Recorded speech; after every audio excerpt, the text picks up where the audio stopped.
pilots. Can you fly this plane and land it? Surely you can't be serious. I am serious. And don't call me Shirley. Welcome back to Thinking Critical. This is Wes. It's time to bring my good friend Eric Breen, the comic book hoarder, the voice of the voiceless, the man so cool they call him the Breen. He's been reading comics longer than I've been alive.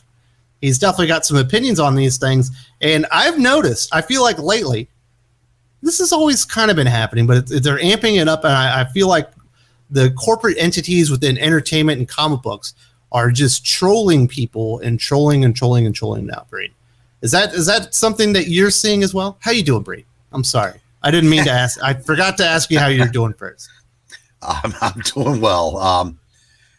I've gotten to the point where I don't pay that much attention to what's going on out there. So if you can be a little bit more specific, maybe I can run with that. How about Supergirl? When they announced the new actress for Supergirl several months back, saw a picture and I was like, oh, a really attractive Latina Supergirl. I'm not going to complain about this. Like, what are you talking about? And then when you finally see her, it's like, oh, they gave her the Kelly Marie Tran treatment. She can't be attractive. You got to give her a boy's haircut and, you put the pictures out there and let everyone tell them how awful her suit is and how much she looks like a boy now. They're doing this on purpose. If I remember correctly from the whatever, they say new Supergirl and they show a picture of the actress and she's beautiful. Latina, long hair, long black hair, because they want people to go, this isn't Supergirl. We want our Supergirl, blonde hair, blue eyes, whatever, so they can tell us that we're this, and this, knowing full well that it's not going to be Kara Zor-El, that she's the Supergirl of one of the other planets in the multiverse. And in that story, that Supergirl does have that suit and does have short hair. So they get to tell us we're all this and that. And it's like a bait and switch. They put it out there hoping they get the reaction. And I don't think the reaction was nearly as nobody was upset. They're like, right. Yes, she's very attractive. Thank you. Yeah. I said, we're fine with this. It's something when they thought it was Kara Zor-El, I said, well, give her a blonde wig. She'll be fine. Because that is the character. But they do that intentionally. They try to get a rise out of the people that they think are the bad guys. And I said this time I don't think they got their satisfaction because I just think everybody said, yeah, she's hot. But as far as like then we're gonna make her look like a boy, I don't necessarily agree with that. Because like I said, in the one she's playing does have short hair. So she has Nightwing's haircut, Breen. Well, if you were around in the mid-'70s, that Dorothy Hamill had that haircut. Should people really be trying to strive for the Dorothy Hamill look? No, I didn't say that. But I said that doesn't mean she looks like a boy. But she doesn't look as attractive as she could.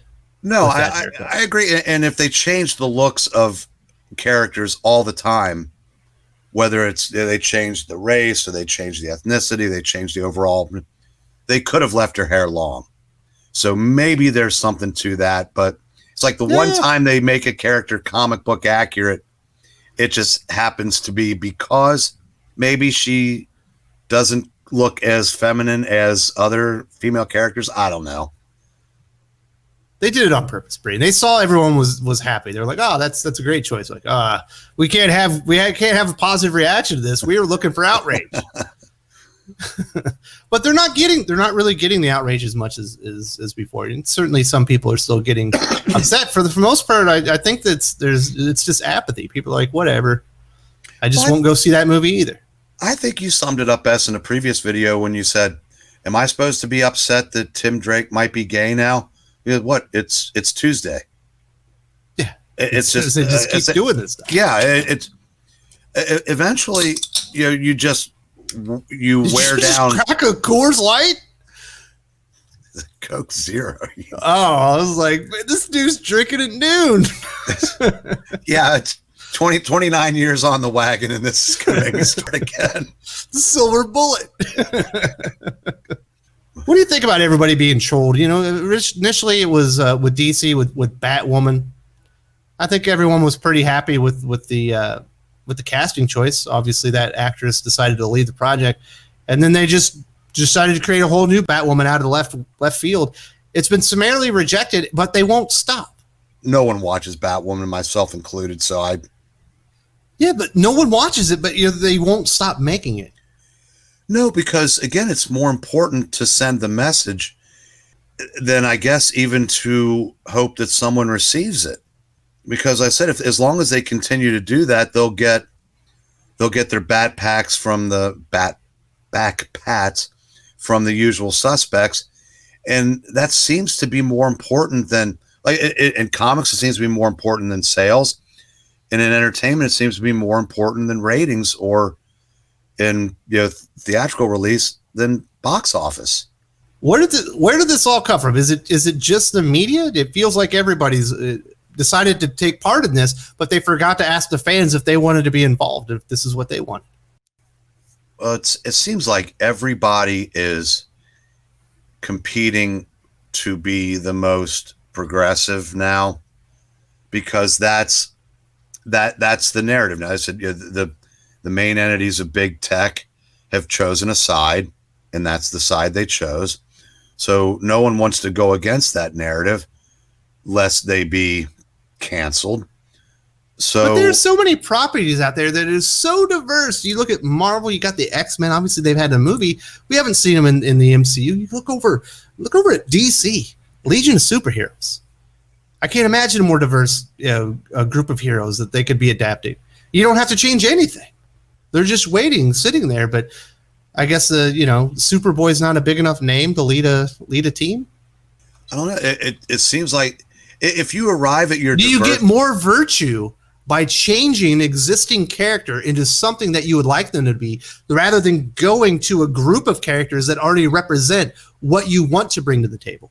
That's what I was going to say. When you arrive at your diversity organically, that seems to be a problem today, because like I said, you can go back 35, 36 years. The leader of the most popular comic book on the stands was a black woman. 36 years later, they act like that never happened. So they have to change what was already there, because maybe they weren't diverse enough to suit modern audiences or the audiences that they want. So I don't know. It seems like it maybe it's not enough. Maybe they have to get in and change more characters to check more boxes. Do you not get the the Hollywood Reporter or the Polygon front page story if you didn't change an existing character into something that they want it to be, rather than just adapting and using something that's already there? I think that's probably what it is. It's like you got to change everything for you to get your applause nowadays. It's not enough just to bring it to the table. And that might be why you've never seen anybody doing anything with North Star, who has been gay for decades. They had to change Iceman so they could make a big deal out of it, get their, stunning and braves from, the slates and salons, and then, run with it from there and, virtue signal every step of the way. Well, one of the things that the unfortunate byproducts for them is with the apathy that's come along with the modern audience, where they see this stuff and they're like, oh, really? Okay. Whatever. I just won't go see it. There's no really reason to get up in arms about this. This is going to happen tomorrow as well. Is they used to be able to point to these outrages when people would come up and, as a group and be like, no way. They're like, look, these people are this and that and this, and that's why it failed. It wasn't because our movie wasn't bad. It's because these people were bad. Those people aren't outraged anymore. They don't have that built-in excuse for failure. Who are they going to blame next, Breen? Are they finally going to look in the mirror and say maybe the movie wasn't very good, or maybe this version of the character wasn't what fans were looking for? You brought up a good point. You said that they put it out there, it fails, and then they blame the people that they were telling not to watch the movie all along. Charlie's Angels reboot, anyone? This is my favorite. Yeah, this movie is not for straight men. Why are straight men not going to see Charlie's Angels? We've all seen diversity done well. Yeah, And everyone likes the Fast and the Furious. Did you watch, was it Jurassic World? The first one? no, I Chris didn't. Pratt? Okay. If you like Jurassic Park, it's an homage to Jurassic Park. It's got a few new elements in it. A wonderful story. You get a couple of Easter eggs in there. When the music hits and you get the park, I got goosebumps. Remember when I was like 16, 17 years old seeing it for the first time? Loved the movie. It was great. You get in the second one, and next thing you know, there's a few extra elements in there. It's really strange. And then there's an underlying story that doesn't make sense with the park, and you're like, why did they go here since everyone liked the first one so much? But it felt like the first one was just a gateway drug so they could actually bring in the crap that they wanted to with the second. Everything has to be perverted or bastardized into something that it wasn't intended to be. Are you talking about the original ones or the two Chris Pratt The Chris Pratt ones. Okay. I'm saying the first one everyone liked, and then you get the second one, and it feels really strange because it's obviously there's things being ham-fisted into that movie. And do you remember what people bitched about the first Jurassic Park movie? I don't know. Chris Pratt's too cool. No. Oh, the girl running in her high heels? Yeah. They had to appease those people. And yeah, I don't know. I said I didn't see it, so it's just. That's just another example. It's almost like if you get something that you like, it almost inevitably it's just a gateway drug for them to force something else down your throat the next time. Rarely things are like, what is it, 21 and 22 Jump Street. I enjoyed both of those. They felt like they were basically in the same vein of the film. I gotta admit, I didn't expect to like 21 Jump Street, but I laughed all the way through it. Neither did I. And then I got into 22 Jump Street. I was like, okay, cool. It's the same movie in college. Pretty fun. But they role reverse the characters. So that's fun. But it doesn't ever feel like that. Everything's a gateway drug. It's all about ideology. It's not about entertainment. It's not about storytelling. It's not about engrossing you with an amazing character or story. It's all about shoving something new down your throat and making you basically come to heel and ask for seconds. But people stop asking for seconds, Eric Breen. That's going to be a big problem moving forward, whether it's comic books, movies, and television. Oh yeah, I think the goal is to get to a point to where there is only one side of anything presented, and you either go along or you're left out. And there's a lot of us that are kind of feeling more left out. But I don't see it changing. No. I used to watch Sports Center minimum 2 hours daily. I would watch, pardon the interruption, Around the Horn. I would watch at least one broadcast of Sports Center itself on ESPN. Minimum of 2 hours. A lot of times I would watch the second broadcast of Sports Center just in case I missed something the first time. And then if there was a baseball game or a college football game, so within a week I would have watched at least 20 hours of programming on ESPN. I watched maybe before I moved here, and we do have ESPN here, maybe 3 hours max of any ESPN programming anymore. They completely all got washed out with crap, and it was no longer about sports. The only time I watch it is if it's a sporting event that I really care about. Yeah, I can't tell you the last time I watched anything on ESPN that wasn't a game itself. Yeah. It's crazy. They've ruined everything. Tabletop gaming ruined, comic books ruined, television ruined, movies ruined, sports ruined. What are they coming for next? Coke Zero? Well, never mind. There's probably some messaging on your can too. Well, I said it's definitely there's definitely an agenda behind it, and someday we may get into that in greater detail. But for now, I said it's not going to change. It's not, but you can't check out a life, Breen. You got to be part of it. But you also don't have to just obey and consume. We're not there yet.